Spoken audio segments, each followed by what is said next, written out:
Olu lusasazo lwendaba lusiza ngqo estudio 9 kwikomkhulu le-SABC eAukland Park eRhawutini nazi eziphambili. We have engaged all political parties. We have passed the framework. We are going back to understand. Maybe the DA doesn't want to be in GNU anymore. Ikomiti ejongene nokusebenza kwansuku zonke ANC ithatha isigqibo sokuhlaziya urhulumente wobambiswano ngolawulo ze kuvulelwe namanye amaqela amancinci. Esikucela ukuba ucwecwe makafumane ijustice kwaye siyakholela uba isikolo yindawo abantwana bafanele babe safe kuyo. Imenqi idolophu yaseMatatiyela luqhankqalazo lwabahlali benyanzelisa ukuvala kwesikolo iBergview College ngesityholo sokudlwengulwa kwentwazana neminyaka esixhenxe efunda kwesi sikolo. Kwezemidlalo umqeqeshi Orlando Pirates uJose Rivero uthi akazuvumela izicwangciso zakhe zokushiya iqela zimphazamise kumsebenzi asajongene nawo.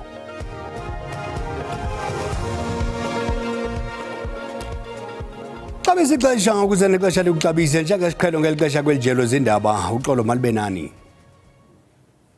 Ikomiti ejongene nokusebenza kwansuku zonke ANC ithatha isigqibo sokuhlaziya urhulumente wobambiswano ngolawulo ze kuvulelwe namanye amaqela amancinci. Ukukulandela kuba iDA nekulelona qela likhulu elibambisene ne-ANC kulo rhulumente wobambiswano lingakhange livote ne-ANC ngethuba kuvotelwa isiseko somgaqo-nkqubo wezezimali kule veki iphelileyo. Amalungu ohlukeneyo amemelele ukuba iDA ishenxe kurhulumente we-GNU. Athi lo mbutho uzokufuna ukuba kurhulumente ube udlala indima yokuba liqela eliphikisayo. Sibabumbene ngokuthi angeke badlale iqembu leDemocratic Alliance. Ikomiti elibhekele ukusebenza mihla namalanga le-ANC phecelezi NWC ithe akubungezwe ukusebenza kwayo i-ANC kanye ne-DA. Unobhala jikelele wayo i-ANC uFikile Mbalula uthi lesi sigungu se-NWC sesinqume ukuthi sizokhuluma nawo wonke amaqembu akhona eNingizimu Afrika ePhalamende manje. We have engaged all political parties. We have passed the framework. We are going back to understand. Maybe the DA doesn't want to be in GNU anymore. Zayo isigungu esiphezulu se-ANC sizohlangana sibhunge ukuthi bazothatha sipho isinqumo mayelana ne-DA ukuthi izoqhubeka yini kuhulumeni wobumbano. Unobhala jikelele wayo i-ANC uFikile Mbalula uthi leso sinqumo sokuthi bayahamba noma bahambi yini abantu be-DA sizothathwa yilona uqobo i-DA. I-ANC angeke izibaxoshe neze. Kanti umholi we-DA uJohn Steenhuisen uthi abayindawo. And I think it is important that we find a way through this. We're certainly not just going to walk away from the GNU, but we also can't just remain in a situation where we are not privy to a genuine power-sharing relationship. Ndiyawagxeka osomabhizinisi ababhalele uyena umholi we-DA uJohn Steenhuisen nomongameli uCyril Ramaphosa incwadi ngokuphela kobudlelwane be-ANC kanye ne-DA. Erratic, because business believes that they are savior and everybody and the most important person is the DA. It's incorrect. Cyril Ramaphosa akazange ayithande lencwadi ebhalwe osomabhizinisi athi angeke betshele osomabhizinisi ukuthi bolawule kanjani izwe. Ngingusamkele Maseko wezindaba ze-SABC ngibika ngiseGoli. Aphinda axelelwe ezindlebeni amapolisa kubanga zonke izandla zikhusele xa ikhonjwa ngemipu. Ethetha kwingqungquthela yesipolisa eCamden Park eRhawutini umkomishinala jikelele wamapolisa uNjengelefane Masemola uthe akumelwanga amapolisa asoloko ezizisulu zezaphula imithetho ezingenalusini. Inkcukacha-manani zamvanje zibonisa ukuba ubuncinane ngamapolisa angama-22 abulewe ephangele amanye engaphangelanga phakathi kuka-Okthobha noDisemba kulo nyaka uphelileyo. Umkomishinala jikelele wamapolisa uNjengelefane Masemola uthi oku kumele kuphele ngoku. Those that draw a firearm towards the police, the instruction is clear. Police, you must defend yourself and defend the people of this country or the inhabitants of this country. Kwiveke ezimbalwa ezidlulileyo agxekiwe amapolisa kusithwa arhawuzelelwa sisandla sokudubula xa equbisana nezaphula imithetho. Iimanyano zamapolisa zimile kwelokuba amapolisa nawo afanele ukuba aphile. We're saying to our members they must not die with their guns in their holsters. If the criminals are sending fire, they must return fire with fire. When criminals commit crime, they plan, they are intending to kill. There is no member in the South African Police Service who put in uniform and plan to go and kill anyone any time of the day. But what we know is that when you put in that uniform, you may not make it back home. You may be killed. So when we respond adequately, then we are called trigger happy. And that is wrong, because members of the police are literally not killing people. Abathunywa kule ngqothela banethemba lokuba iza kuphuma nendlela zokwenza ukhuseleke umsebenzi wokupolisa kwangexeshanye ubonakale. Idolobhu yaseMatatiele eMpuma Koloni ibimengxi kuqhankqalazo lwamakhulukhulu oluntu obelisingise kwisikolo iBergview College kwiphulo lokulwela ubulungisa kwintwazana eneminyaka esixhenxe obudala yadlwengulwa ingaphakathi kumasango esi sikolo ngomhla we-14 ku-Okthobha unyaka ophelileyo. Amawakawaka abantu abadyushe kwizitalato zaseMatatiele bevuma ngazwinye phantsi kwesihloko esithi #JusticeForCwecwe phakathi kwabaqhankqalazi ngumama osazikhotha amanxeba emva kokushiywa yintombi yakhe ibiphila nokhubazeka eyadlwengulwa ngo-2023 ziyasweleka entloko kulo nyaka emva kokungahambi kakuhle kwetyala. Uvuma ubonakalise ukungayithandi iresponse yamapolisa xa esithi lo mntana kufanele uba makazithethele. Ndibuza umbuzo uba mna uzawukwazi kanjani ukumekhothi umntana one-epilepsy njengokuba nani nimbona uba ungumuntu onjani. Unobhala wephiko lamanina we-ANC eMpuma Koloni uNtandokazi Chapha umemelele ukuba inqununu izinikezele egameni lobulungisa. Singabantu baseMatatiele, singabantu baseMpuma Koloni, sisithi ukuba ngaba uqinisekile uba unatyala hamba okwenza lento ufanele uba uyenze. Esikucelayo ukuba uCwecwe makafumane ijustice kwaye siyakholela uba isikolo yindawo abantwana bafanele babe safe kuyo. Kanti amalungu e-EFF ahlangene nembilazithutha ngethuba isingise esikolweni isihlandlo sesibini ukuyaqinisekisa ukuba sivala umphelo ingcango. Apha endleleni basivala kweza namasotsha amajoni savalwa nangamapolisa bathi asikwazi uqhubeka. Yiyo ke ngokulento silapha ke ngokule police station sizovula icase le intimidation ne threats kuba abastrethishanga nje bathi lo bathi bazosidubula. Uyayazi ke into yokuthi umuntu athi nza kudubula fana nobulele lo muntu. Lo mbono uMxesibe uyinike inqununu insuku ezili-14 ukuba inikezele ngencindi yofuzo emapoliseni futhi isivale isikolo de kufunyanwe oyena mrhanelwa kwisiganeko sokudlwengulwa kwale ntwazana eneminyaka esixhenxe qwaba izelwe. Kwindaba ze-SABC eMatatiele, Dinguntsiki Noyiya. Kusenjalo abahlali baseSoweto bathabathele ezitalatweni ezinyenzeliso zabo zobulungisa malunga nale ntwazana eneminyaka esixhenxe yaseMatatiele eMpuma Koloni nekutyholwa ukuba yadlwengulwa esikolweni sayo. Abaqhankqalazi basuke kwisikhululo seteksi besingise kwisikolo samapolisa sase-Orlando ukunikezela ngoxwebhu lwezinyenzeliso zabo.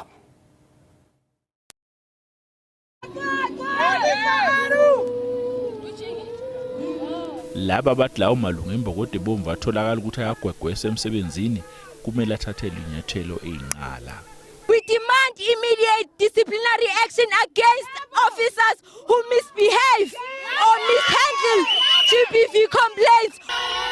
Laba bebemasha bephethe ingqembe bathi abakwasidlodlo bahudula inyawo dabeni lokudlungula kwentombazanyana eneminyaka eyisikhombisa esifundazweni Eastern Cape. We think they are dragging feet because stories do not make sense. Stories are not cooperating. If one of our ministers can lie, what about a mere police officer that is in office in regards to the case? Abebelibhada ngonyawo benqamula iganga bebheke ezantsi emgwaqeni umuki eOrlando. Bathi ubulungiswa beyashalaza uma kuze ebantwini besifazane nezingane. To hear that 16,000 teachers have criminal records and are teaching our kids in schools, it's very shocking. Usigaxa amapande emaphoyiseni aseOrlando uKenneth Levin Allen ulwemukela uhlu lwekhalo wasihlaba wasihlikiza isihlava sodlame olubhekiswe kwabesifazane nezingane. On behalf of the provincial commissioner, our district commander, and myself as the station commander, I received this memorandum, and I vow that within 14 days I will respond to this memorandum. Kuyona le mashi kunabathila bebemkhomba ngenjumbane ungqongqoshe wamaphoyisa uSenzomchunu beshaya amakhala ngokuphawula kwakhe ngokuhlolwa kolibo fuzo likathisha nhloko wesikole okufunda kuso isiZulu. Igama lami nguCalvin wakwaDludla. Endabeni ze-SABC ngibika segoli.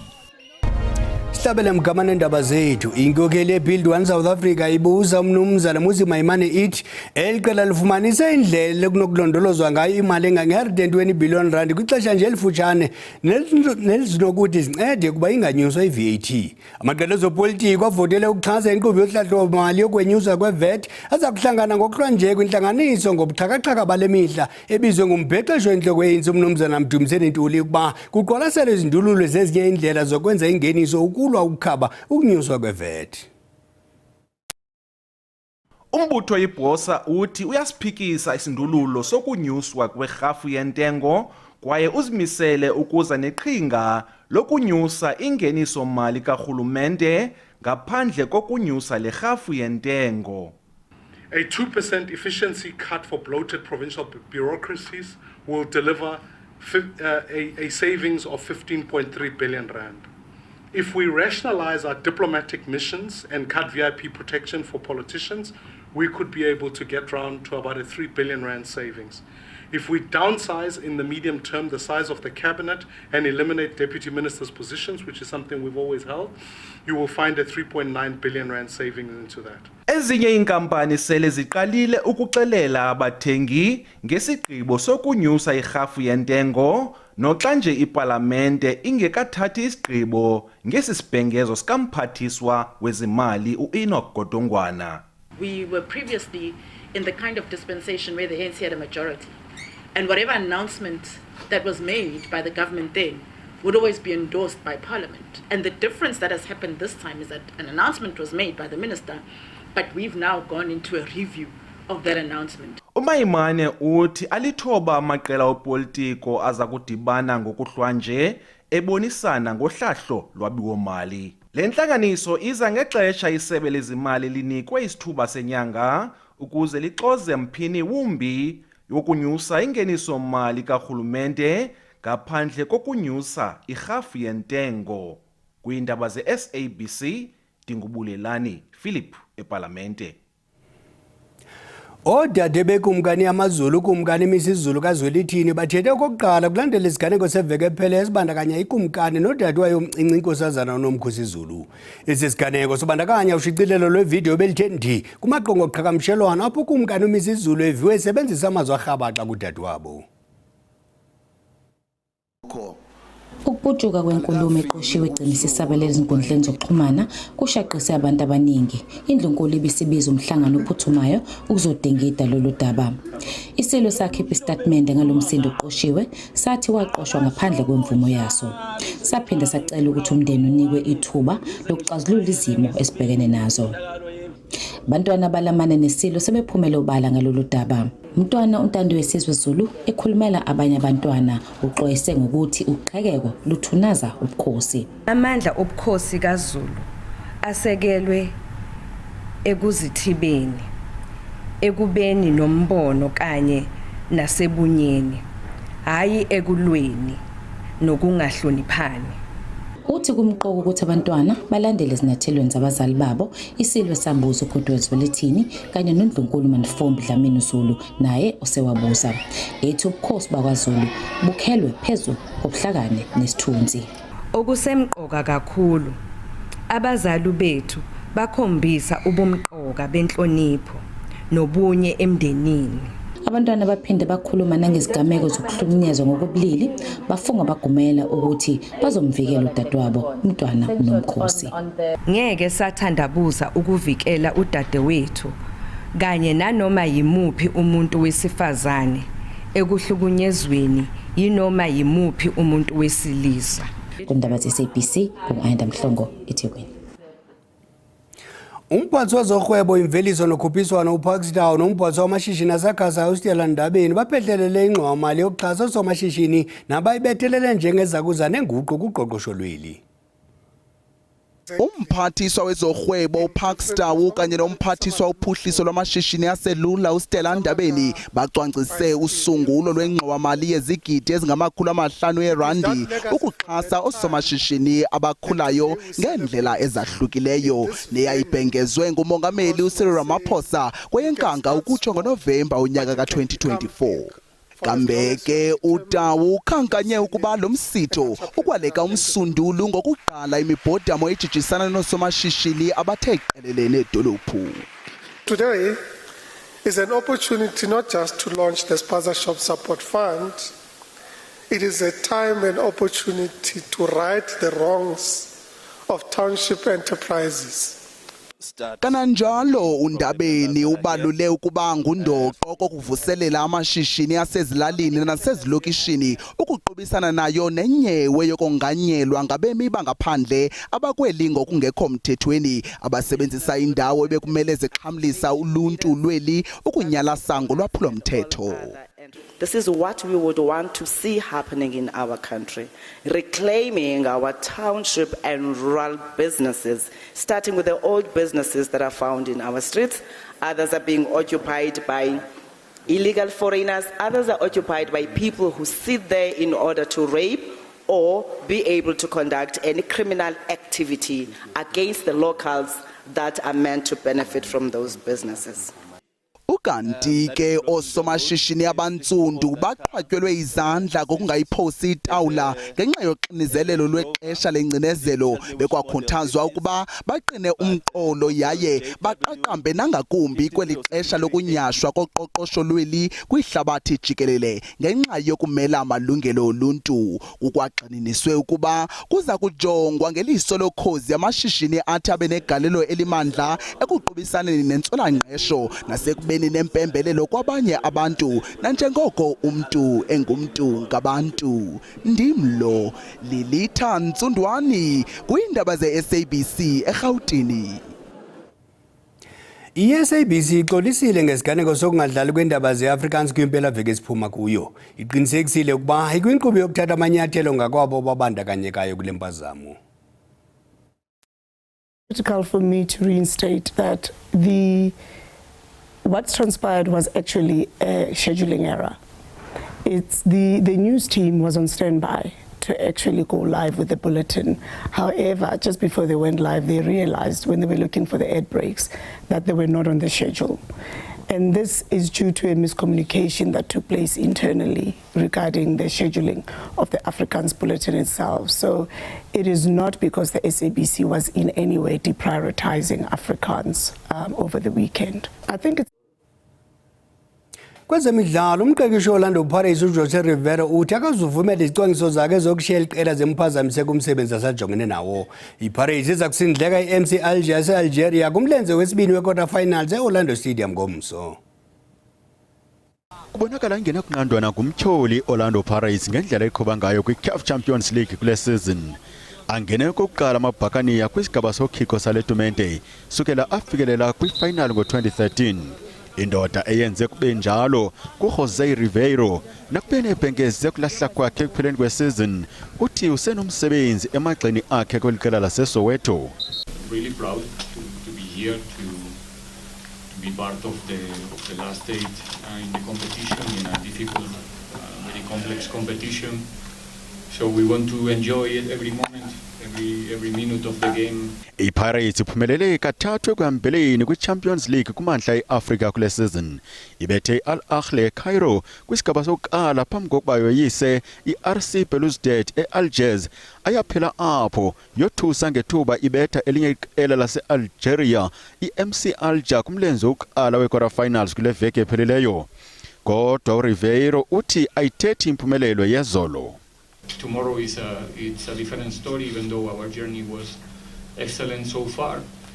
You have a bad day in this competition and you are out, and it doesn't matter all the games that you played before and how good you were. You know, it's gonna be good as a memory in the future, but tomorrow those games must be for us a reason to believe, you know, even when we are going through those periods, because tomorrow is gonna happen. There's gonna be moments that we have to suffer, and we know that we are capable to do it and survive in the end of the day. Lo mqeqeshi walile kuphefumula ngongquzulwano olunokwenzeka nelinye iqela leli iMamelodi Sundowns kwi-final ye-Champions League. Uthi bajonga umdlalo omnye ngexesha de bazuze intshinga yesibini yale tumente. Indaba zipheli mawethu nje ixesha linomona izangomzo zingesizulu Matholo Nyonga ndekudlela.